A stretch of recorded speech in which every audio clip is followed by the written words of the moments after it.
নমস্কার বন্ধুরা, শুভ দুপুর। আজ আবার রান্না নিয়ে তোমাদের কাছে চলে এলাম। আজ ডিমের একটা নতুন রেসিপি বানাচ্ছি। তো দেখো, আজকে ডিমটা আমি সেদ্ধ করে ছিলে নিয়েছি। লাগছে পেঁয়াজ, টমেটো, রসুন, ধনেপাতা আর দিয়ে 5টা কাঁচা লঙ্কা আর দারচিনি, এলাচ, লং, গোলমরিচ নিয়ে নিয়েছি। তো রান্নাটা আমার সঙ্গে থাকো, দেখতে থাকো বন্ধুরা। কড়াই দেখো, তেল দিয়ে দিয়েছি। এখন ডিমগুলো আমি ভেজে নিব হালকা করে। এর মধ্যে একটু বেগুন ভাজছিলাম, তো তাই হলুদ আছে, হলুদ দিতে হবে না, একটু লবণ খালি দিয়ে দিচ্ছি। লবণ দিয়ে হালকা করে ভাজবো, বেশি ভালো যাবে না।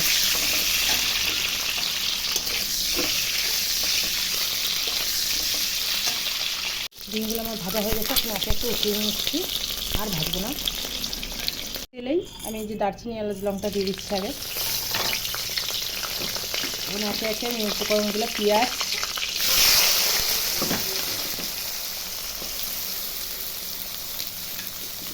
লঙ্কা, রসুন সব আমি উপকরণগুলো ভেজে নিচ্ছি।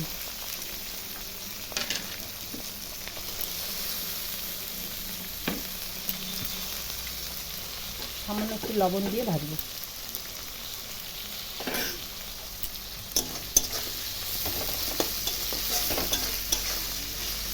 টমেটোটাও একসঙ্গে দিয়েই ভাজবো।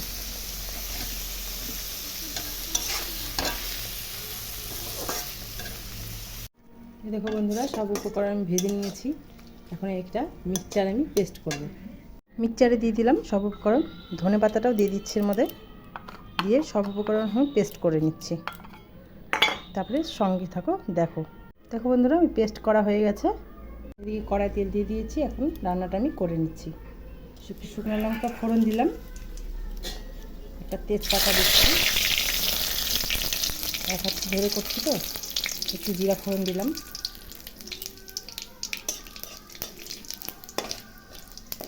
সম্বরাটা ভেজে নিলাম।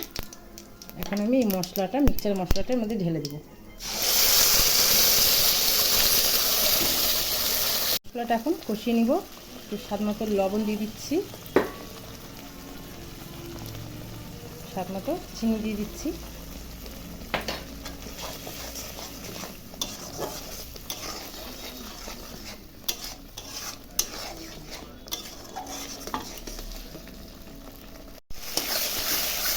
মশলাটা দেখো ভালো করে কষানো হয়ে গেল।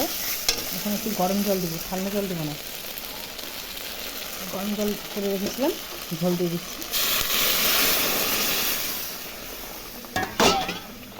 বেশি ঝোল দেবো না, এটা গ্রেভির মতন হবে তো।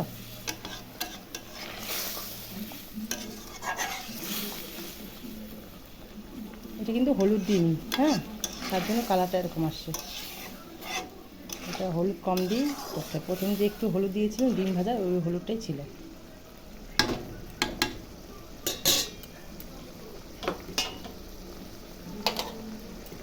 ডিমগুলো এখন দিয়ে দেবো।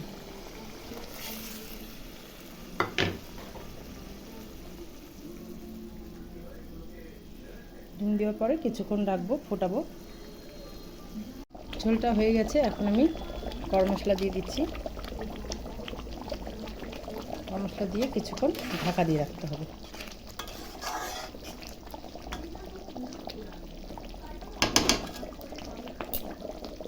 তো দেখো বন্ধুরা, আমার ফাইনালি তৈরি হয়ে গেল ডিমকের ধনিয়া পাতার ডিম কারি। আর এই দেখো, লাল শাক ভাজা আছে, এদিকে একটু স্যালাড কেটে নিয়েছি, শসা, টমেটো, আর ভাত তো আছেই দুপুরকার। তো আজকে মেনু এটাই। কেমন লাগলো রান্নাটা বলো। তোমরা কে কী রান্না করেছো জানিও। টাটা বন্ধুরা।